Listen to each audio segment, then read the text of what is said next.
Guess who's back? Welcome to Ruckosaurus Rex, the channel where we discuss all things dinosaur and other prehistoric animals. How have you all been? I know it's been quite a while since I've been on. Multiple reasons. First and foremost, a lack of product, if you will. The types of figures and models that I acquire and review. Anybody that's rocked with me from day one and on, you know that I basically deal with what I consider premium figures and models. When there's a drought, then I'm out. It's that way. But we've had a proliferation of some figures lately from PNSO, from How Long Good, and from Rebor. And we will be getting into those as soon as I have them in hand. I figured that I need to get back in the saddle to get the recording juices flowing again. So what better way than to do some throwback reviews of some Rebor products. Rebor is one of the companies that got me started because of how realistic and how premium their models looked. And I was very dedicated to collecting Rebor product. I fell off somewhere down the line, probably about 3 or 4 years ago. But when they first came out in 2014, I was right there on point with them. And that leads to what we got going on this go round. Something came over me. I said, let me do a throwback of Rebor, some Rebor product. And I wanted to do Ceratosaurus first because there are not that many Ceratosaurus models, figures, representations in plastic out there.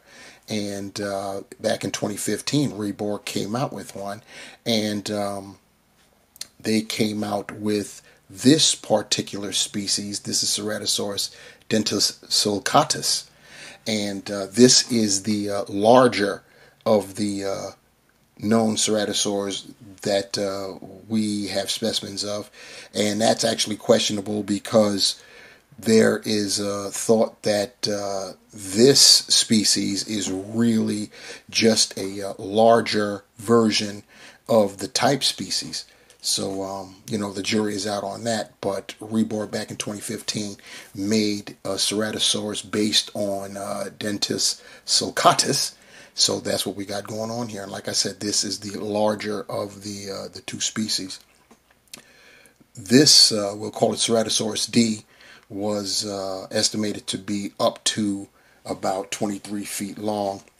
Average ceratosaur, what they estimated was like 17 to 19 feet long. So this was definitely the larger, species, if it is indeed a different species. Anyway, let's get into it. This is the packaging. Classic Rebor packaging, all black. It's a sleeve. You see what we got there. Rebor was, I think they were the actual first company to name their models. This Ceratosaurus is named Savage. You see it's scale 1/35. Rebor is also known for having silhouettes of their dinosaurs with the skeletal remains, and you can always tell what we have of the specimen because the what we have in gray, those are the fragmentary skeletons that we do have, and the rest are what we've just basically estimated or assumed encompasses the creature. This species, Ceratosaurus D, the remains are very fragmentary. We've got pretty complete remains of the type species Ceratosaurus. So that's how we came to the conclusion that that Ceratosaurus D looks like this. On the rear of the packaging, we have for this, the first 3, now 4 models that Rebor came up with. They opened up in 2014 with the U Tyrannus. Then, of course, you had the King T-Rex, and then Utah Raptor, and now Savage here in 2015. And if you were to look at a more recent offering from Rebor, you'll see that all of these images have gotten way smaller as they try to fit everything they've ever put out in the space provided. So they've got plenty. They've come a long way since those 4. You see it reads Rebor 2015 there. And that's what we got going on. So putting this to the front, we'll look at this one final time before we get into it. And here we have our Ceratosaurus D in all its glory. These were the glory days. So I say glory because these were the glory days of dinosaur models where we used to get bases, and very detailed, very stylized, very nice bases at that. We'll take a closer look at this base momentarily, but you can see what we're dealing with here. This is a very, very nice figure. It's very stylized with all of the scalation and everything, but the paint job is great. If there are any flaws or inaccuracies, it might be that the forelimbs possibly are just slightly too long, maybe, and the hind legs, the feet, might be a little bit too big, maybe. Of course, it could just be, the pads on the bottom and stepping the feet are splayed out, but I digress. That's just nitpicking. And we'll take a closer look as we get our Ceratosaurus D off the base. Now looking at the base that our Ceratosaurus came with, this is just spectacular. The detail is just crazy. It's got resin to simulate water. It's like the Ceratosaurus is walking through mud. It's got the footprints. That's where you would place the feet for the most sturdy application. You could actually fit the Ceratosaur on this base without having to put him on the respective footprints, but that's what they're there for. Look at that tree limb. Very, very nice. It looks like it's a real tree. It's just crazy. And then, of course, you've got the moss and everything growing around the mud and the rock face surrounding the base right there. It's cool. You've got rocks. This is in rocks underneath the resin, which, of course, is simulating water. You've got some branches that are partially submerged in the water. This is, like I said, spectacular. Look on the other side, and you've got Savage, and the name right there, 2015, silhouette of the skull, and yeah, very, very, very nice base. Now here's our model of the Ceratosaurus D itself. As you can see right there, it's pretty nice. Taking a measurement of Ceratosaurus right here, we are talking about, this guy is quite nearly 11 inches. It's over 10 and 3/4 inches long. So we'll just go with that and do our calculations. 101000100 calculations. This supposed to be rated at 1/35 scale. I stated that this particular species grew up to 23 feet. That's the estimation. This is a representation of a nearly 21-foot long animal, so that's somewhere right there, at the 1/35 scale, so that's pretty cool. You guys know I'm a stickler for accuracy, and this is close enough. Definitely close enough. And still one of my favorite models because it is a Ceratosaurus. Everything's all about that skull when it comes to Ceratosaurs. One thing about Ceratosaurus was considered a primitive theropod. It lived in the late Jurassic. It comes from the Morrison Formation. It did coexist with Allosaurus. So we all know Allosaurus was quite possibly, at least in most parts, the apex predator, or at least the beta predator, if you want to take Torvosaurus into consideration, because Torvosaurus was larger than Allosaurus, but there's some speculation that Torvosaurus is just larger versions of Allosaurus. So Allosaurus is definitely the more famous of those two. In any case, whether it's Torvosaurus or Allosaurus, Ceratosaurus paled in size compared to those two guys, but was still a a formidable predator in its own right. It's considered a mid-sized predator at if you're talking about the 17 to 23 feet long, that would be considered mid-sized. They consider large-sized predators anything over 25 feet. So that's what we have there. Looking at our Ceratosaurus, let's get up close. So now we're looking at the skull of our Ceratosaurus. He may tip over. One thing, a big caveat with this particular model is the legs were notorious for warping. You have to do the hot water, cold water, or blow dryer situation to get them straight. If you want them to try to stand on its own, it usually can stand decently even with the legs warped on its base because of those pre-fabricated footprints. But that's just to let you guys know. Anyway, looking at the skull, you see what we got going on here. We got the horns that Ceratosaurus is known for, the horn, the nasal horn, and of course the brow horns, ridged, pretty nice. Got the pupils, pretty nice there. They're basically like a gold with black pupils. You see we've got dark brown and some light amber kind of brown coloration there. Looking at the teeth are sticking out. It's got lips, and it's got an articulated jaw. Another caveat for this figure was, even though the jaw is articulated, the jaw never was able to open wide, and it likes to retract on its own. You can get it that far open, though. It'd be nice to be able to go wider. Some people have speculated that if you keep working it, you may loosen it up enough to get it to be longer. I never messed around with it because, it's all good.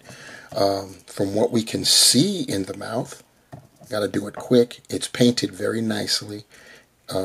Even up top, which is very difficult to see because you can't open it but so much, but there's a lot of attention to detail there. You can see Ceratosaurus had pretty long necks. The way how Rebor's got it going on, you see we got all these wrinkles here at the throat, which is cool. We got all of these scoots and spines going along the back there. Look at the top there. The coloration is just bananas. Now, looking at the forelimbs, I stated something earlier about Ceratosaurus being deemed a primitive theropod. This is the reason why. Let's see if I can get it. Look at that right paw over there. You'll note that it has 4 claws, four fingers, and most theropods that we know of either have 3, or if they're Tyrannosaurs, 2.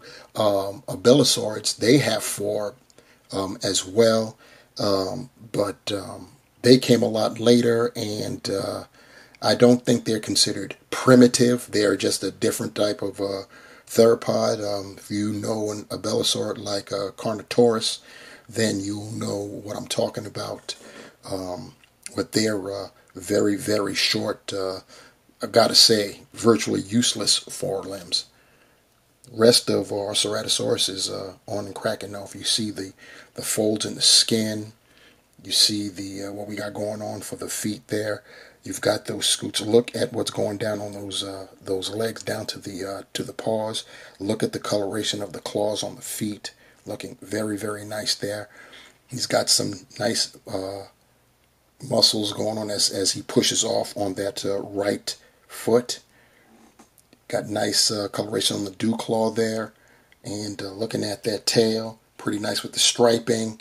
You see, we see it all going on, and it's pretty consistent going to the other side and going back up. Like I said, pretty consistent. And now looking at that right foot pushing off, that's nice. It's just pretty nice. Some folds there. You've got the scalation there on the underbelly. And looking for cloacas. I don't recall ever even concerning myself with cloacas that far back. And with good reason, because it doesn't have any. Anyhow, looking pretty nice. And then there's a better look at that forelimb and that paw. You see the four fingers, the claws painted just as nicely for the forelimbs as for the hind limbs. Pretty nice. And once again, that throat. And back to that skull. I love this this model, always have. Try to open it up. You see that tongue. It's very, very nice. It would be nicer to be able to get it to open more. Maybe now that I've broken the Ceratosaurus back out, maybe I'll stick something in there to try to keep it open at about this width, and it might stick. It may actually, it may actually snap into, staying this way. We'll see. But yeah, I'd love to be able to have the mouth open this far down, the lower jaw this far down. Be great. But it's, as you can see, it wants to snap back up. It actually stayed a little bit. I guess the little bit of pressure I put on there actually widened its gape. So yeah, pretty cool. So I won't keep you guys long here. This was just basically a throwback kind of a review, and I think it went pretty well. Ceratosaurus Rebor 2015, very, very nice figure. It isn't 100% accurate, of course. I still think that the forelimbs are a little bit too long. I think they're a little bit too long, and I think the feet, the hind legs, I think the feet might be a little bit too big. It might be a little bit too big. There was always an issue about bipedal dinosaurs being able to stand on their own, so they would always make the feet a little bit too big. Some companies were so blatant it was crazy, where they were the dinos were actually busting hooves out there, for lack of a better word. As far as Rebor is concerned, I think the model that has the notoriously largest feet would be their Acrocanthosaurus, which is also one of my favorites from them. But admittedly, I think the feet on that, well, there's no thought. Their feet on that model, they're definitely too big. And we may get to see that. I'll see how this review goes, and maybe I'll do some more throwback reviews of dinos that I have. So yeah, I've got Popo too, so I may rock some Popo reviews as well. But I definitely was favoriting Rebor back in the day, for sure. So yeah, there we go. Please like, share, and subscribe to the channel. It's been a long time, so hadn't said that in a minute. So it'd be nice if you guys would bless me with some subscriptions, and of course some likes. If you like this video, definitely leave that there in the comments. If you want to see more reviews of older models from back in the day, like from Rebor and other companies like Popo, whatever, let me know, and we'll see what can be done. So once again, this has been Rebor's. Oh, see, there we go. There's that warping. But it didn't stick on the display like I said it should. So there we go. I guess I didn't have it as properly on as I possibly could. It still isn't. I'm looking at the rear leg. It's not fully in the footprint. Anyway, there we go. You messed up my closer, Cerati. Anyway, thank you guys, and take care.